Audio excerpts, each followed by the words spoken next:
My perfectly manicured hands tremble slightly, clenching around a glass of chilled mineral water, as I sit in this stark, empty space that was once my opulent life.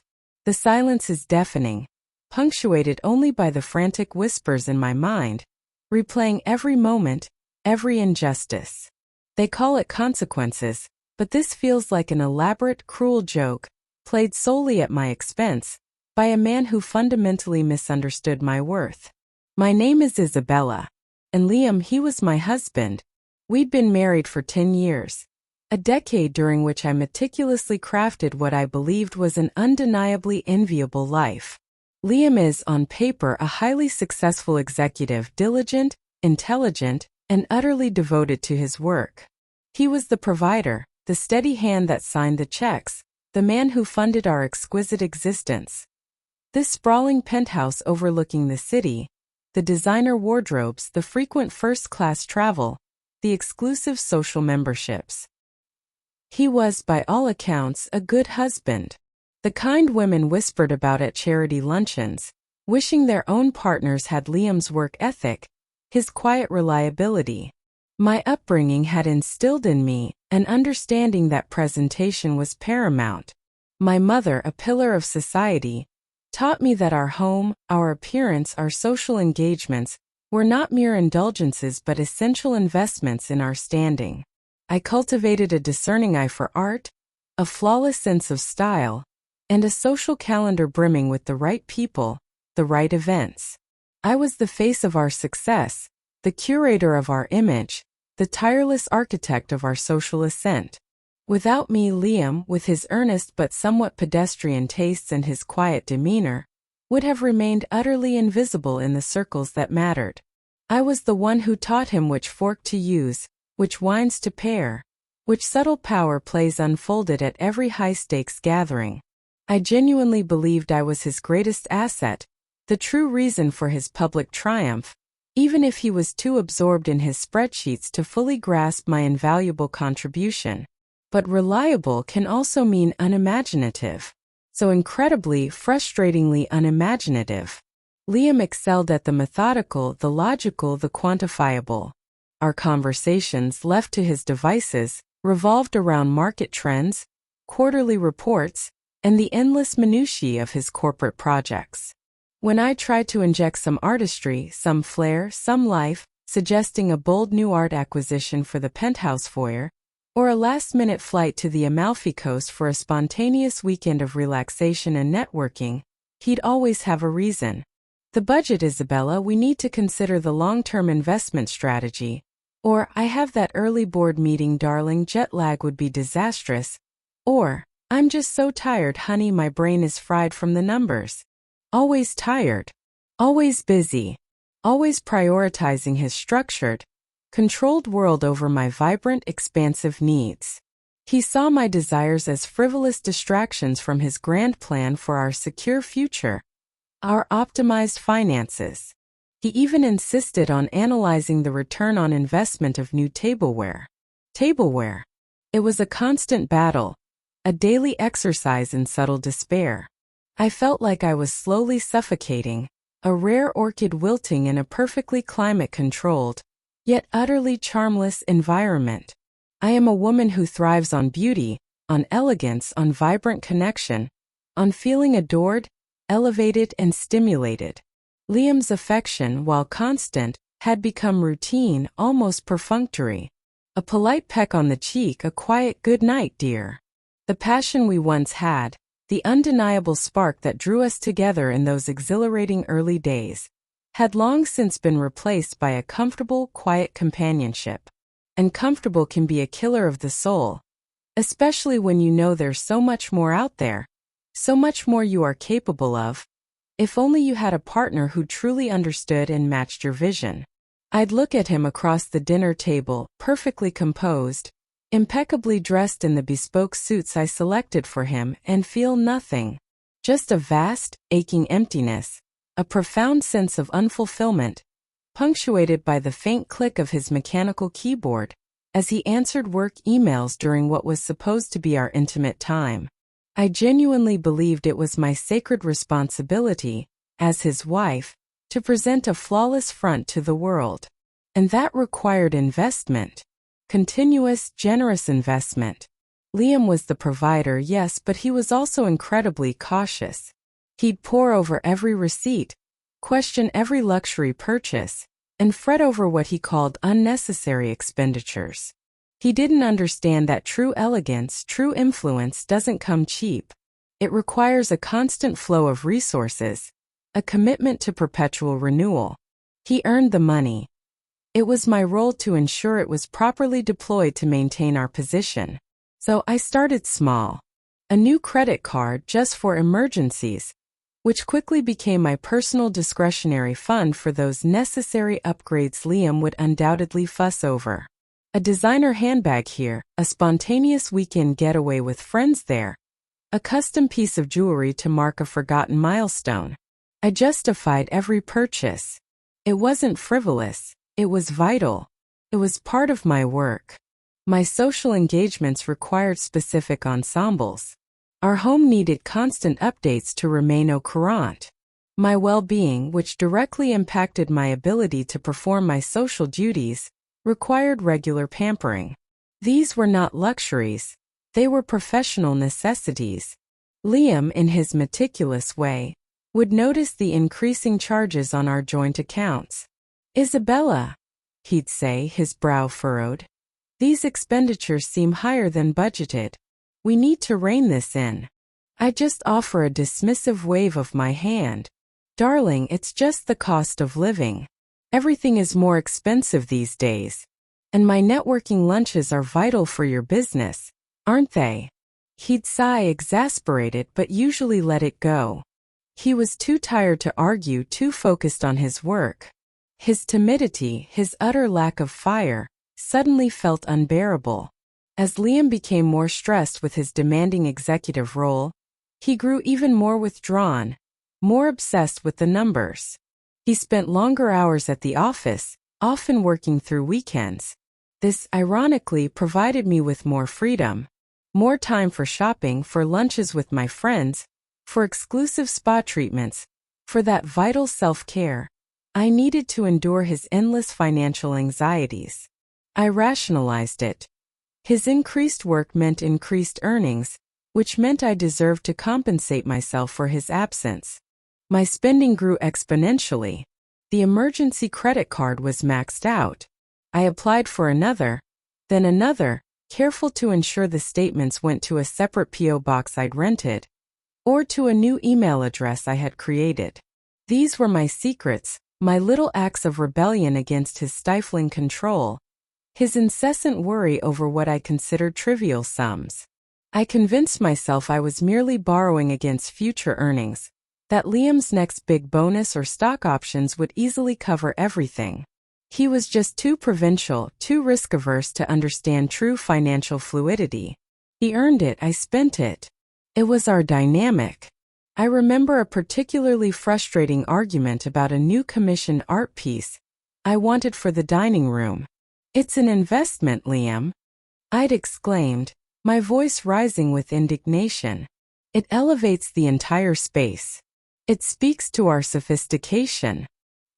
He'd simply stared at the figures. "It's 20% of our annual discretionary budget, Isabella. And we have outstanding balances on 3 credit cards. Those are temporary." I'd snapped.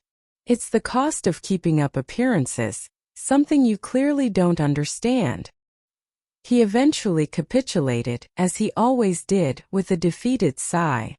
His quiet submission, his eventual surrender, made me feel powerful, vindicated. But it also fueled a growing contempt for his lack of backbone, his inability to match my ambition and vision. Unbeknownst to me, Liam, being the meticulous, methodical man he was, had been noticing the discrepancies. Not just the credit card balances I brushed off, but the unexplained cash withdrawals, the strange invoices, the subtle changes in our overall financial health. He started tracking everything, cross-referencing bank statements, credit reports, and his own careful budgeting spreadsheets. He wasn't doing it out of malice initially, but out of his inherent need for order, for understanding any system that appeared off. He was, in his logical engineering mind, debugging our entire financial existence. He discovered the secret credit cards, the hidden loans I had taken out in my name, the staggering amount of debt I had accumulated, debt that was far beyond Liam's next bonus, far beyond what any reasonable person would consider temporary.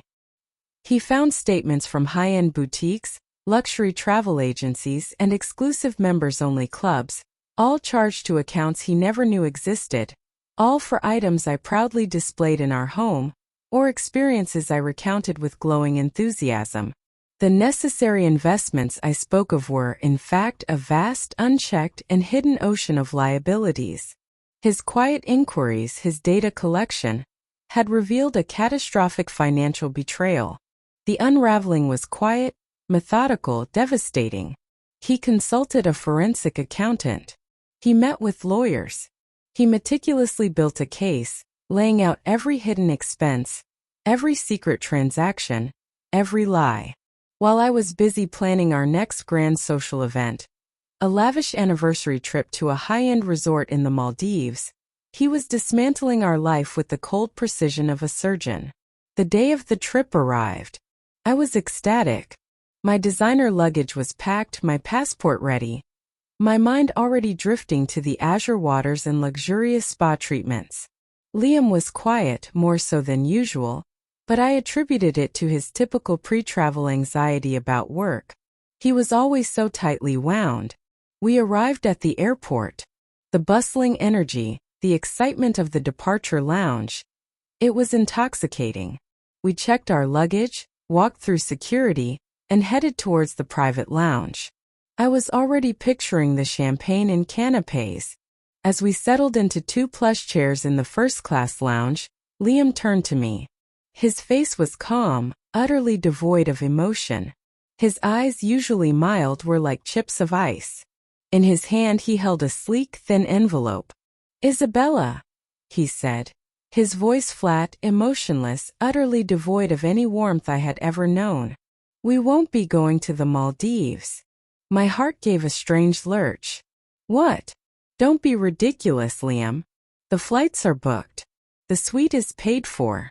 What are you talking about?" I tried to laugh, but it sounded brittle. He slid the envelope across the small table towards me. It was thick with documents. My name was on the top. "This is a comprehensive financial statement, Isabella. A ledger, if you will, of your expenditures over the past 3 years. And this is a list of all the hidden credit lines, the secret loans, the undisclosed debts you have accumulated. Comes to just over $2 million. All in your name. All personally accrued." My blood ran cold. My mind raced, frantically searching for an explanation, a plausible lie, anything to make this nightmare disappear. 2 million. Couldn't be right. "Liam, what is this? This is absurd. Those were for investments. For our life. For our image. You're being dramatic." I tried to feign outrage, but my voice trembled, a betrayal I couldn't control. He didn't raise his voice. He didn't even blink. "I've liquidated all shared assets, Isabella. The penthouse is being sold. All joint accounts are frozen. Every penny of our legitimate savings has been moved to a separate, protected account, along with my personal investments. My lawyers have ensured that the $2 million in debt you unilaterally incurred is solely your responsibility. It's all meticulously documented here. Every statement, every email, every transaction." My face crumpled. "Solely my responsibility? But it was for us. For our status. For your reputation. You can't do this. This isn't fair. You funded my work. You pushed me away with your constant work. I was trying to make us look good. You're abandoning me." Tears streamed down my face, genuine tears of terror, panic, and overwhelming self-pity. This was the ultimate injustice, being caught, exposed, financially ruined, and blamed for simply wanting the best. He slowly stood, his movements deliberate, unhurried. He was no longer the cautious Liam. He was something harder, colder. You didn't make us look good, Isabella. You created an illusion of grandeur based on unsustainable debt. You didn't support my work. You resented it and exploited its fruits for your own insatiable desires. You didn't maintain our status. You jeopardized our very financial foundation. This isn't abandonment, Isabella. This is a consequence. A very clear, very logical consequence of your choices. He gestured to the entrance of the lounge. My car is waiting. It will take me directly to the office. You are free to remain here. The flight to the Maldives has, regrettably, been cancelled. Your personal belongings in the checked luggage have been flagged for retrieval. They will be delivered to a temporary address I've arranged for you. And these, he tapped the envelope in my hand, are your divorce papers.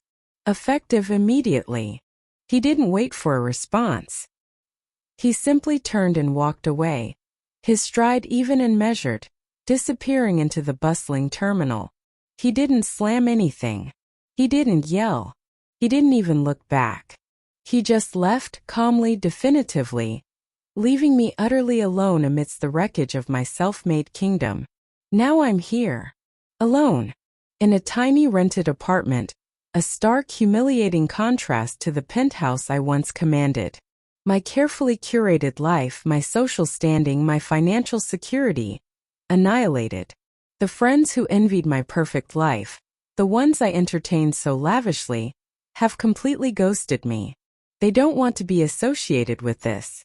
My parents are disappointed and don't understand why I couldn't just be happy with what I had, or be more fiscally responsible. Everyone is blaming me.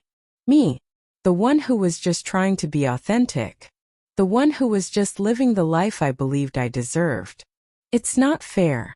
How can a few necessary expenses, my tireless efforts to maintain our image, justify all of this? He's acting like I'm the monster, the manipulative one. But I was the one stuck with the financially anxious, dull, predictable man who refused to see my brilliance, and then weaponized his petty ledgers and my own aspirations against me. I was the one who deserved more. I was the victim here. And now I'm paying for it. It's truly, utterly unjust.